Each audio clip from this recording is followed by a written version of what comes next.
This is a Film Stories original podcast. We made this. Welcome to the Starlight Ballroom. Hey!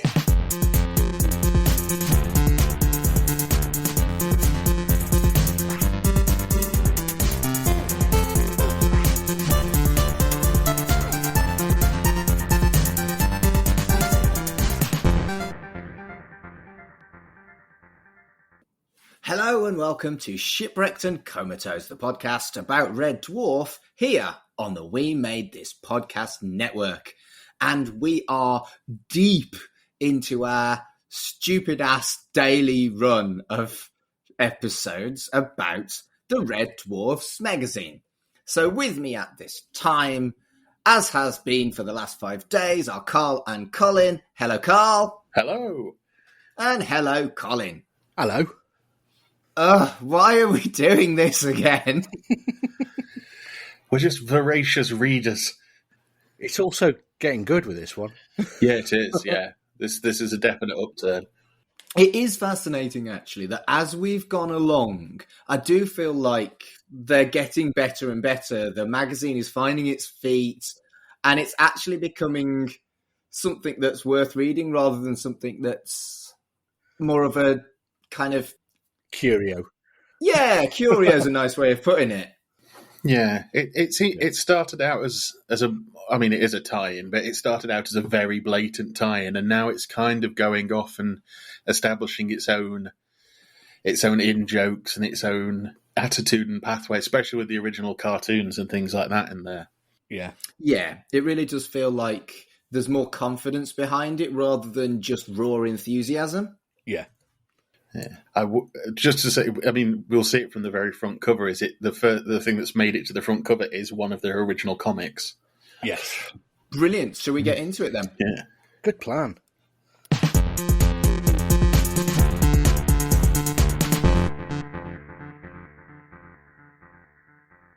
Okay, so this is Smegazine issue 6, dated August 1992. I think we've established that we all know about magazines and dating now. And the cover has more Colin Howard art, which has a startled Crichton holding a kitty. And you're right, it advertises the comic, Carl, and it's Crichton faces the horror of the Geep. Yes. Yeah, And there's a free Smoke Me a Kipper badge. Yeah. There is. Did you have that, Colin? And if you did, where did you have it?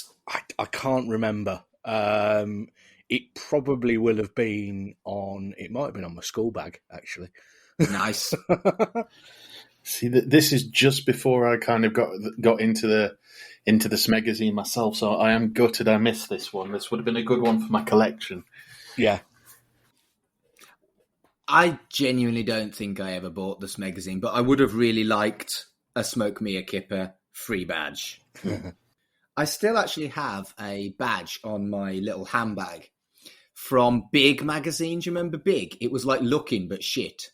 Yes. Vaguely, yeah. Yeah. Yeah, well, they gave away like some heartthrob little mini badges.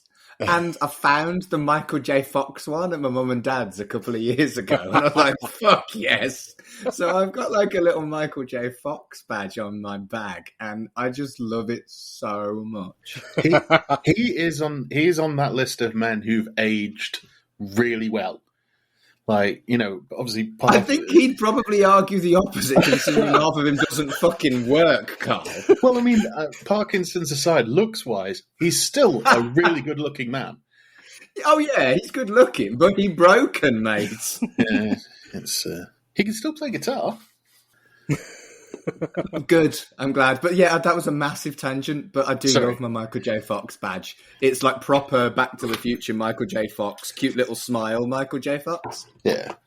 I remember reading Looking and getting, like, you know, the Vanilla Ice badge and, you know, clackers for your bike spokes. I never got Looking. My sister got Smash Hits and Fast Forward. I used to get Fast Forward. I used to mainly, at that point, it was the Beano and then the Red Dwarf Smegazine and then onto Enemy, Kerrang and all that lot. Do you know, I do feel like magazines are a lost thing. If I want a magazine now, I'll get the digital copy. And not the shit ones like we're reading with the Red Dwarf Smegazine, like an actual nice digital copy. Ones where if the text is red on a purple background, you can read it. Well, quite. Yeah. I mean, I used to read, say, obviously growing up in a newsagent, I read the Smegazine, and probably around about the same time, or not long after, I started reading Loaded.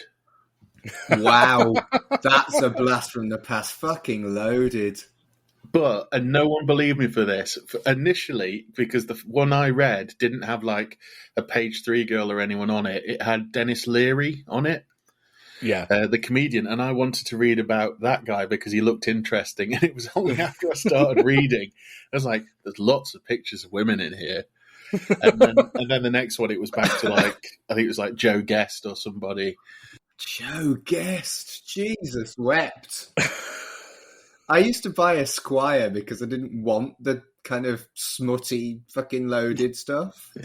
Well, But that's because I'm bent. I was going to say, you're not really the target market, are you? But I'm not the target market for a Squire either. I never wear man perfume, and I'm not particularly sophisticated. That was the thing when you used to open the magazines and they'd have the sample of perfume. You'd have to rip open the thing. God, you know, I did one of those, opened one of those ones. It was like a bomb going off of just musk. Yeah, I've got from doing Free with This month's issue, I've bought some old Q magazines, and there's a few of those that have got those in there, and I have to be really careful because 30-year-old ones of those is probably going to be toxic. Shit, yeah. That's what Agent Orange is. It's high karate that's just gone off. These youngsters with their fucking digital magazines, they will miss out on the smelly ass shit. Lucky bastards. Didn't get it in this magazine, though. It was just all 2000 AD adverts. True that. First up is the comic strip, and it's a gelf. It's about a gelf called the Geep. It's a Geep, a genetically engineered adaptable pet. But that's a gelf. It's genetically agreed. Genetically, whatever E stands. Thank you. Fuck. Genetically engineered life form. Yeah. But yeah, specifically a Geep. And it's a story about how this little bastard kind of runs riot on Red Dwarf. And all I thought was, I know about the telepathic domination, but I still kind of want one. Well, this comic strip, I remember so vividly that it's all framed around it starts with them all playing Scrabble, and Rimmer is trying to cheat by trying to play a word Yizox, which he claims is the Plutonian word for teeth. Now this is an incredibly obscure comic that not very many people will have read, but I on more than one occasion have tried to play Yizox when I've played Scrabble as a result of this. And obviously, nobody in the universe would have got the reference. Have you never tried to play Yizox? Occasionally, yeah. Maybe that didn't go in because they didn't know how to write it down. Yeah. But this is just a lovely little fun self-contained story again. Whoever's writing these is doing just a great job. It made me think, because some of these, obviously at the time Grant Naylor were, writing everything. I think this was when they just started directing everything. But if these could be, if not episodes, then it would have been a bit early at the time, but the same way that Doctor Who used to do webisodes in between the full episodes. Yeah. This would make a fun little 10-minute thing that they could have done for, I don't know, children in need or something like that. Because it's, like you say, it's a lovely... As soon as I saw the cover of the Geep and then read what it was, I was like, Mark's going to be all over this. You weren't wrong. I definitely think that it would be so cool to see a Geep in the main show. They could definitely have a 30-minute episode on this. And you said whoever it was that wrote it, comic strip written by Anne Wright, who I don't think has written any of the others that we've read so far. No, she hasn't, no. I did a search for her name, and unfortunately, because she's got such a generic name, I was getting loads of other handwrites and couldn't find which particular one this was. But the artwork is Vince Danks, who's done a lot of work with Doctor Who comics and Marvel UK. Right, fair enough. That makes a lot of sense. It's just superb quality. Yeah, it's great. Next up is The Art of Lying, which is an article written by Crichton, and it confirms what I thought was really, really interesting. Because we speculated about this on the episode covering it, it confirms that Lie Mode was engaged when he told Hudson that there's no Silicon Heaven. Exactly. Yes, I had that in my notes. I thought that was really fascinating, and I wonder whether or not that was okayed by Grant and Naylor. I think it probably was, because in the interview with them, it's this. I think it's in the interview with Grant and Naylor. It says something about getting things okayed with them that they've put in the magazine. So I think that would be one of the things that they probably would have checked with him. Yeah, because it's quite a big deal, because I think it was originally deliberately quite ambiguous. Yeah. Yeah. I do like the fact that obviously they've got like memes of things that come up every now and again in Red Dwarf for things to be criticised that are obviously things that were around in 1990 at the time, 92 this was. So there's some of the lies that he's got are, that pot noodle was delicious. Neighbours is an excellent television programme. I really hope we haven't missed the American wrestling, which I thought you two guys had particularly. How dare he? I do wish the Bay City Rollers would stage a comeback. And obviously, Mr. Rimmer, sir, you truly are a wonderful human being. The 90s cultural references are strong here. Well, some of them are 90s, but Bay City Rollers is 70s. Didn't they come back, though, mid-90s? I'm sure they did. I think they've had various comebacks, but I don't think that... I think they were still aimed at the people that liked them in the 70s. I mean, also, pot noodle, I think, is a gag that's probably never going to die. It's... You know, even like kids who've never had one, the parents probably at a young age probably saying to one side, like, try that. That's what terrible food tastes like. Never complain about my cooking again.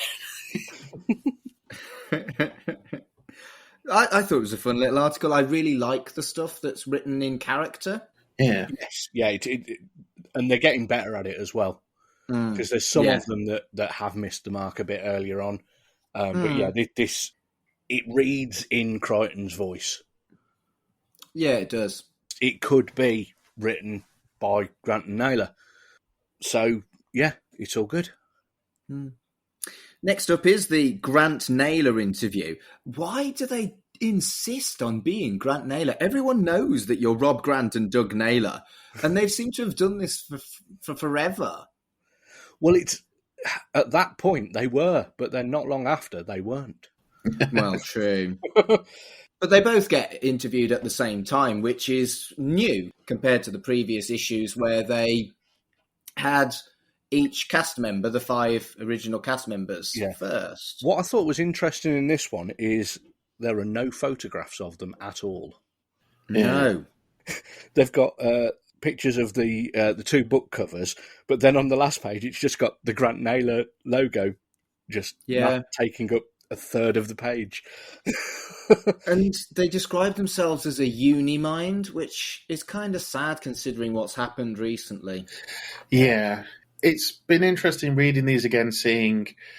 Because I think as long-time fans, we all kind of know the origin stories and things like that. But this, to me, has been quite interesting. Little facts that...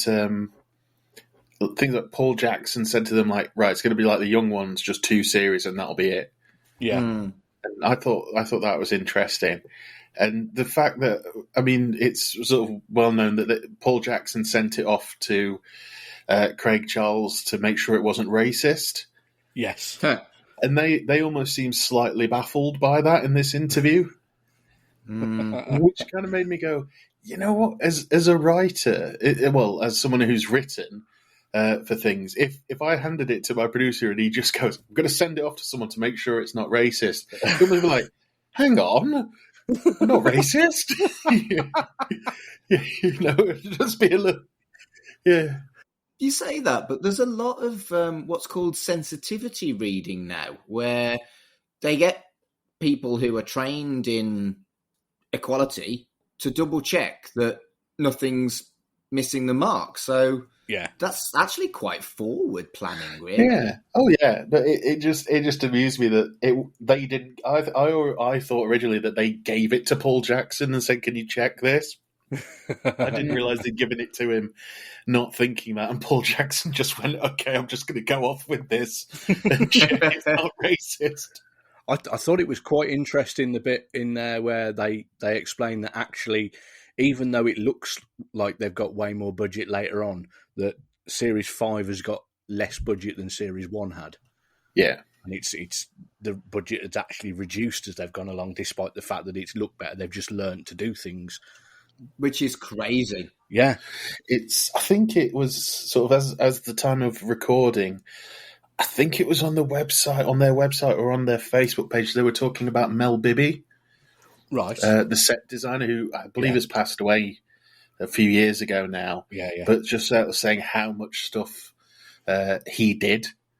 And he's the reason why everything in like Series 3 onwards looks better, because he just figured out, right, we've got no money. How do we make no money not look crap? Yeah. Mm. Yeah. Which is... It did a bloody good job of it. Yeah. Absolutely. But this interview is really quite deep. You know, it goes into the origins of Red Dwarf and talks about how it was written 3 years before it was accepted. They got rejected by the BBC. And they mention stuff like Dad and how they lost Norman and stuff like that. Really quite insider knowledge kind of level. And they talk about they haven't started the third Red Dwarf novel, and it turns out that Doug Naylor will end up writing it on his own. Yeah, because that's when they split. Yeah. Yeah. Because there's 2 third Red Dwarf novels, because they're both parallel storylines branching off with one writing each one. And they also talk about how they're worried about losing Chris Barry to Britas, which I thought was fascinating. Yeah. And then they mentioned losing Robert to Red Dwarf USA. And, if both of those things had happened, Series 6 wouldn't have happened. And Series 6? No gunmen. Nice. Yeah, it's interesting, because what's the last episode of 5? Is it? Back to Reality. It is, isn't it? Yeah. It's...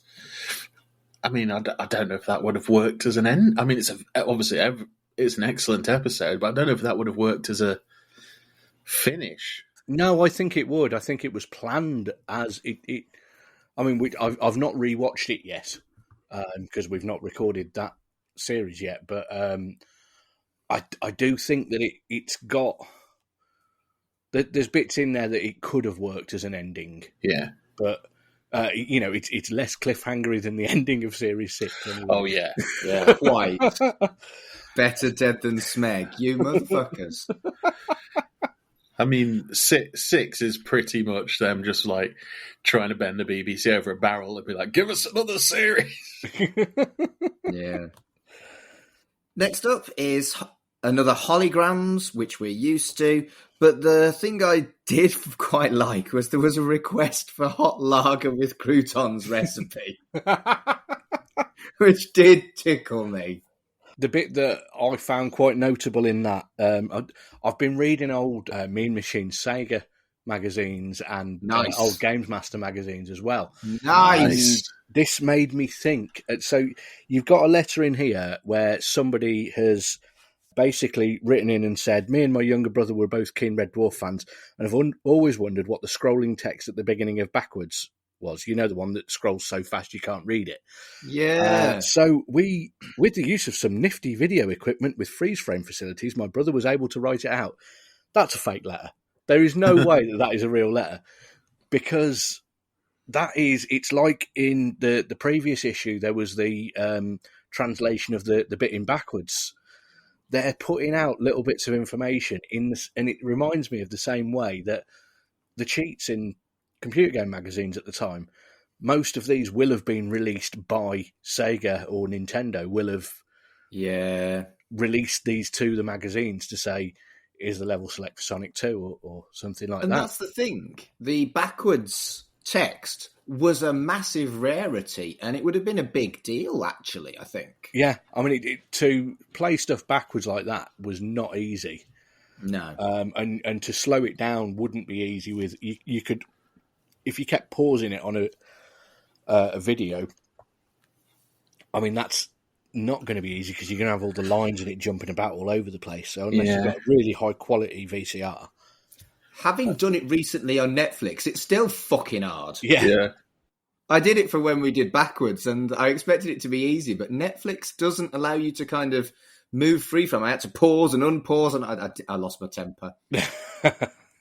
And if I'd known it was in this fucking magazine, I could have just looked it up, couldn't I?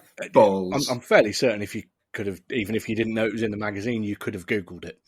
Oh, Colin, this is not helping. Well, it is. It's very helpful. It's just a couple of months too late. Should have asked me at the time. Well, yeah. Anyway. The letter where they said, with some very high-tech equipment, they're from the University of York.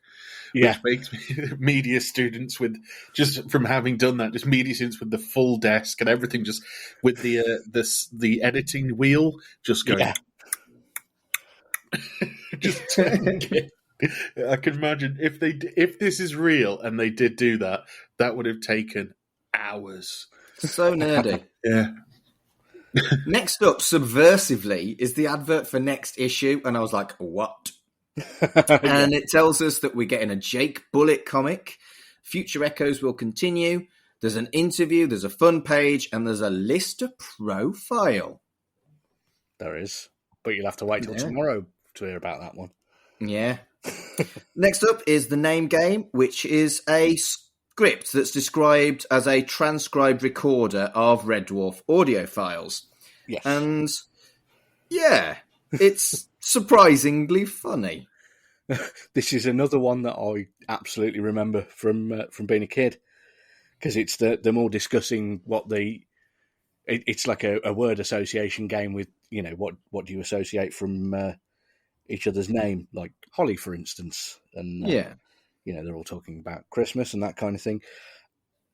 Lister says the Hollies, which is his dad's favourite band, which is, I've been listening to the Hollies a fair bit recently because Tracy, my co-host on We Dig Music, keeps choosing Hollies songs on our best of year episodes because they were her mum and dad's favourite band. And there's one particular joke in here when they get to I was going Rimmer. to mention this same joke, yes. I thought you might. I definitely did not get that joke when I was 10. Yeah, there's a joke about rimming. And I definitely did not know what rimming was till I came out. But this does go back to what we've said. Who the fuck is this magazine for? Because a rimming joke is completely inappropriate if this is aimed at 12-year-olds. Fuck. I like the fact that the transcript says, at this point the audio bank's cut out. It's like, if it should have really, sort of like, if it didn't cut out during the actual, this is what rimmer means. It cut out just after. Just quickly with the Hollies thing, I do like the joke of what Rimmer saying what the Hollies would sing. Just he ain't heavy, he's a smegging hologram. Yeah. I also like how they contextualize it, that this is as per Space Corps directives, kind of very much going into the new running gag, which they really love their Red Dwarf, the people doing this, and it's nice to see. And the other thing was the character photos had phonetic alphabet spellings underneath. And I mean, do a lot of linguists like Red Dwarf? I mean, I like linguistics and Red Dwarf, but I don't feel like I'm in the majority there. What you've got to remember is a lot of nerds of different types, like Red Dwarf. And there are language nerds, there are sci-fi nerds, there are maths nerds, there are music nerds, obviously. There are nerds of all kinds. True. And we're all brilliant. Imagine being normal. Who'd want to be fucking normal? Next up is the episode guide for Series 5. which gives you a brief synopsis, gives you some stills, gives you some cast notes. Meh. Yeah. Last one, thank fuck. Yeah, the only thing in there that I thought was kind of interesting was it says that Simon Day is in Hollowship, who Simon Day is the guy from the Fast Show, isn't he? Yeah. I don't remember him being in it. Neither do I, but I'll look out for him when I watch it. And that John, the Inquisitor, is John Doherty. So this was before he was Jack Doherty. Well, there's only two. I've just watched, spoilers, because we're recording relatively soon on that. I've just watched Hollowship. And there's only two characters he can play, and that is Captain What's-His-Face, Captain Platini. It's definitely not him. Obviously, he doesn't play the Russian woman, but I'm trying to remember his name. I've just watched it. It's Randy Navarro. That's it, Randy Navarro. Do you know what? I only just, because I didn't actually read the episode guide, I just went, it's another fucking episode guide and skipped over it. Yeah, fuck the episode guide. How would I never realise that Nirvana Crane, who I obviously have seen lots of times because I've seen Hollowship, is Jane Horrocks? I'd not noticed that was her. Yeah. It's weird. This show, and I'm trying to think. There's another one that's kind of dropped out of my brain that will get a lot of people in who go on to be bigger. Yeah, and it's interesting to see that as say slightly off piece, but things like Kevin Smith's films tend to get people in who go on to be huge. Yeah, like if you've ever seen Jay and Silent Bob Strike Back, like one of the antagonists in that is Will Ferrell, but nobody really knew who Will Ferrell was. Next up is the only pin-up. Having whined yesterday about too many pin-ups, there's only one, and it's Sebastian and Andy from Back to Reality for some reason. I feel that Craig Charles's wig in Back to Reality is underappreciated because it doesn't come that long after Ace Rimmer. Yeah.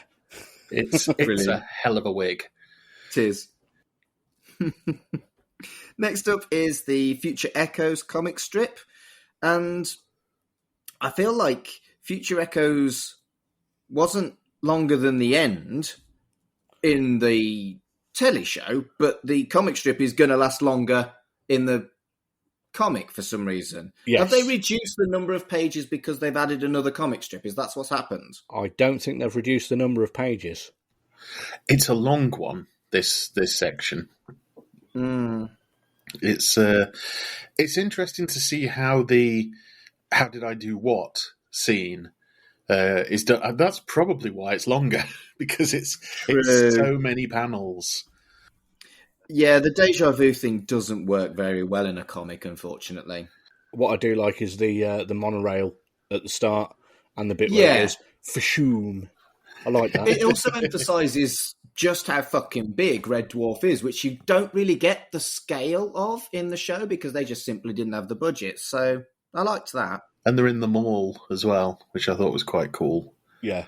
What would be interesting to do, they'll never do this, but I've always gone on during this week's episodes about how I'd love to see them explore more of the ship. Them doing a Dawn of the Dead in the Red Dwarf shopping mall somehow would be hilarious, because it's just, showing more of the ship. I do question whether you need a shopping mall for a crew of less than 200. It's been one of the things, though, over the series, hasn't it? It's Lister's, was it 169? Yeah. But then it's almost like a Kachansky thing with continuity on how many people are actually on the ship. Oh, yeah, they increase it to 1,000 in Justice, don't they? Yeah. Yeah, I think at one point it's like, somebody says it's like 3,000 or something like that. I think it's only after a couple of series where Grant Naylor kind of hammered down how many people were actually on the ship. Yeah. Doesn't matter, don't care. Red Dwarf, wibbly wobbly, timey wimey. Yeah. Indeed. and the Toaster's in this one, which is good. Yes. Although Holly looks like, this is an obscure reference, because they change up how some of the characters look a bit. Holly looks like the guy from Dark Shadows. The original one. it's just like he doesn't look like Norman Lovett at all to me. But having said that, I think the cat is drawn probably the best he's been drawn in all the strips, especially with the zebra jacket and the waistcoat and that. He just looks, pretty spot on in this one. Again, budgetary. It feels like he's just that little bit more catty in the comics than he is in the telly show. Yeah, it's not consistent with the things being drawn well, though, because there's definitely one panel where Lister looks like a very racist Japanese caricature. Yeah. Which he isn't, obviously. Also, I noticed, I'm guessing that the artist for this did some work on 2000 AD, because there's the section in the comic where you see the London Jets poster when they're looking at all the photographs. I swear that's Judge Death. It does look like Judge Death, doesn't it? Yeah. Yes, it does. Just a little drop in there from 2000 AD. Then we get some ads. We've got ads for Superman, Max Athletics trading cards, and some fantasy books by Margaret Weiss and Tracy Hickman. I do think it's interesting, though, that the adverts are all stuck at the end, whereas previous ones, they've been throughout the whole thing. Again, ads and pin-ups, normally they're dotted around, and they're just not. So that's because they've got the geep. Yeah, it's just slightly oddly kind of done, this issue, isn't it? I always remember on magazines, especially American magazines, that the advert would always be the outer back page or the last page on the inside. And normally it would be for something like trading cards or something like that. One of the things, though, with seeing all these adverts is part of me interested in looking at some old Superman. It looks like the art's great. I've always struggled with Superman. I love comics, but Superman's just too clean cut for me. Although I do like Superman with Batman. I love Superman. Superman Red Sun is one of my favourites, which is Well, that's hardly normal Superman Red Sun. It's Superman as a baddie. Yeah, I know. It's great. But I also really like All-Star Superman, which I know you hate. So All-Star Superman's diabolical. No, it's not. It's fucking great. No, it's so dated. Did either of you read the John Cleese Superman, where he lands in Britain? No. Have you not heard of this? It was after Red Sun. Right. They got John Cleese, this must have been the 80s, I think late 70s, early 80s. They asked him to write one where Superman landed in, I think he lands in Weston-super-Mare. Brilliant. Instead of Smallville. And it's him trying to learn his powers, but his British politeness kind of keeps him from being Superman because he feels too self-conscious. So you can still get it off Amazon and stuff. It's still, I can't remember what it's called now, but it's got the Superman symbol in the middle of a Union Jack, and apparently it's pretty funny. Fuck's sake. I can't imagine them doing an animated, they did an animated film of Red Sun. I can't imagine them doing that one. No. Should we talk about the caption competition? So it gives us the results of the second caption competition and announces the third. The winner wasn't funny, but a couple of the runner-ups were. Superman True Brit, by the way. That's it. Oh, I have heard of Superman True Brit. Just found it. And also, the new... we're not talking about Superman, we're talking about fucking Red Dwarf. The new pick is a bit crap. It's just the evil cat and evil Rimmer from Angels and Demons, and I'm like, Yeah. I've not been enamoured with the caption competition, I'll be honest with you. I do think that at the time, that visual of Chris Barry in the full bondage gear, isn't it, pretty much, to say... that I remember, that must have been not even between 10 and teenage years. Seeing that, I was like, what is that? It's like the cat, I couldn't say, it's like, he looks like a feral beast and everything like that. And, Rimmer and Lister and Crichton are just sort of dirty versions of themselves. But it's like, bloody hell, what is Rimmer? I don't think I'm on the episode for Angels and Demons, but I'm looking forward to seeing how you analyse that. Well, yes, that's coming up in Series 5, which is a little bit later on in a month or so. So, yeah, that's it. What were your favourite things? Colin first. Oh, favourite thing, easily, the Geep. That comic's brilliant. I absolutely love it.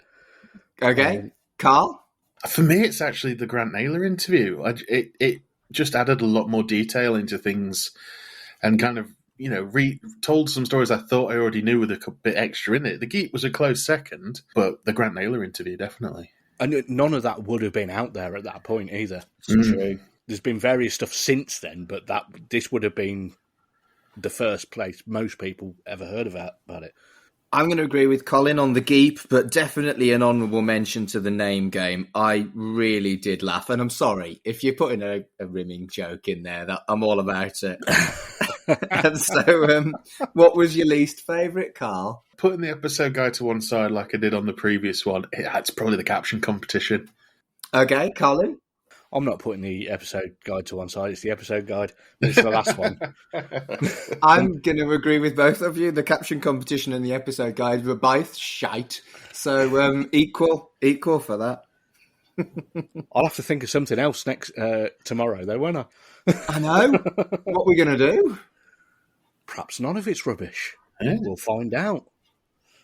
It does seem really weird that there were less ads and pin-ups. You'd think that would be something that would stay really consistent because, you've got deals with advertisers and shit like that. Yeah. I think with the fact that they've got a lot more material in this one, and the quality is higher than previous. Not that the previous issues have been complete rubbish, but the quality is much higher in this one, I think, than we've had so far. That they're just like, let's, maybe it was selling enough where they didn't have to take as many adverts, because the first couple, there was a lot of adverts and pin-ups. Yeah, good point. They do say on the letters page, either in this one or in the next one, for a spoiler for tomorrow, somebody asks about back issues and they say, yeah, you can get them from this address, but issues 1 and 2 are already sold out. So if they budgeted that if they sold every issue, then they cover what they need, then they sold every issue. So if that was consistently happening, they may not need as many adverts. That does make sense. Yeah.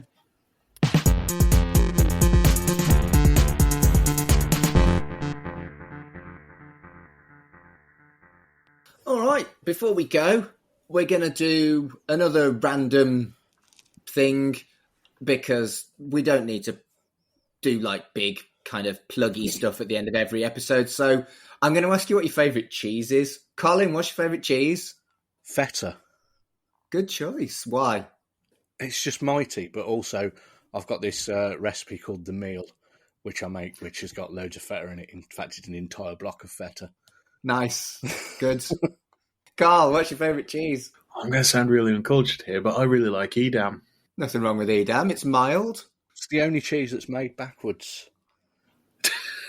What? It's the only cheese that's made backwards.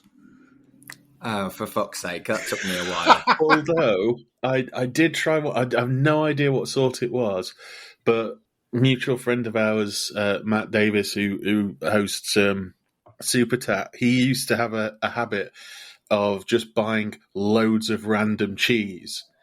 This was when he was chefing. And once I went round his house and we watched films and he just brought me a cheese board. And one of them was just this proper moulded cheese. And he said, "What's that one?" And he went, "It's the Undertaker." And I looked at him and just sort of went, "Did you name that?" He went, "No." And it was delicious, but I have no idea what kind of style of cheese it was.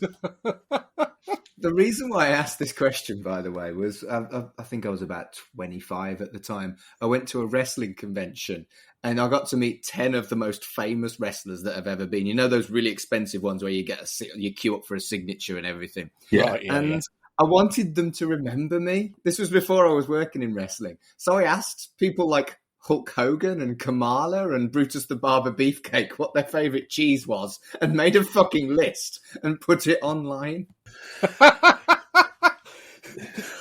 I've always been a nerd. That's amazing. I'm guessing Hulk Hogan's was probably American cheese. I think it was Monterey Jack, if my memory serves. That's fairly American. That's probably because it's the only one he could say in his voice. Monterey Jack. Monterey Jack. But I remember Kamala was like, cheddar, I'm sorry. And I was like, don't be sorry, you're fucking Kamala. You're the Ugandan giant and you're awesome. You can like cheddar. That's your prerogative, Kamala, if that is your real name. Kamala tried to stay in character, but go, no, actually, I love me some brie. Let's... Legion of Doom had all them spikes, didn't they? Did they stick like little cubes of cheddar and pineapple on the end of them? I mean, Legion of Doom were there, and I did ask them both what their favourite cheese is. But funnily enough, they did not make cheese and pineapple with their spikes. That's very disappointing. I know. I haven't said what my favourite cheese is, have I? You haven't? I am very fond of a blue cheese, and there's one that I've been eating a lot of recently called Black Sticks Blue. It's like an orangey cheese with a little bit of blue in it, and it's just really, really smooth. And, it's fit. And Sainsbury's have been stocking it recently. And, yeah. This isn't all a fucking precursor for you starting Mark Adams, the Cheesecast, is it? Cheesecast! I mean, Cheesecast would suit me, but no, I've got enough podcasts. We'll get T-shirts and big hats that look like blocks of cheese. Pick a cheese. Yeah. Pick a cheese. No more podcasts for Mark. Right, that's it. I'm going. Right, so thank you for listening to Shipwrecked and Comatose. We're back tomorrow for the last time this week with issue 7. And until then... I've got it. Don't say the C word, but the C word is cheese. Fuck you. Beautiful.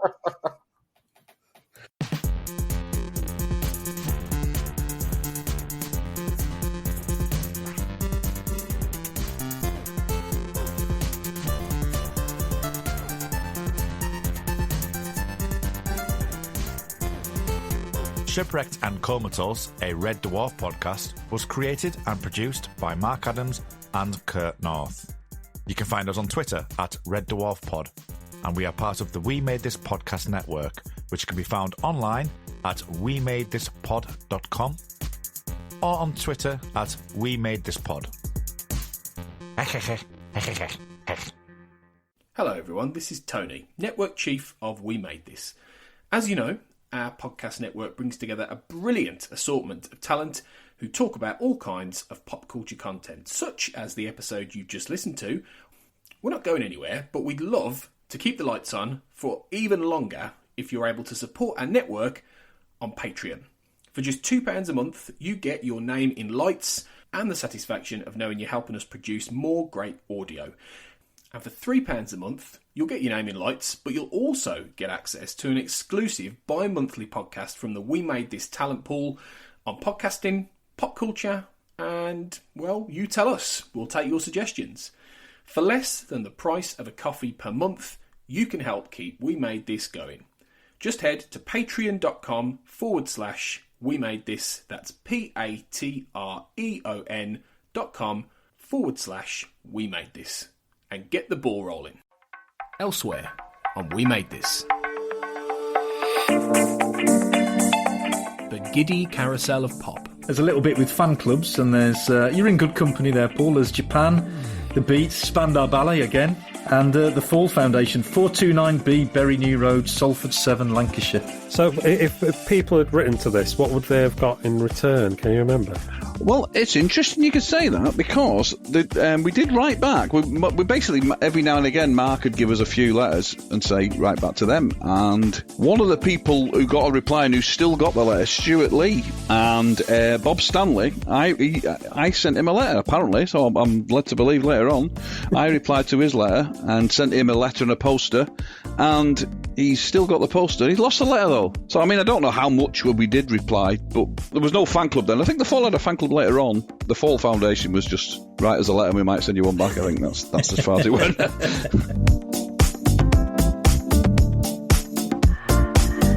Back to the decade.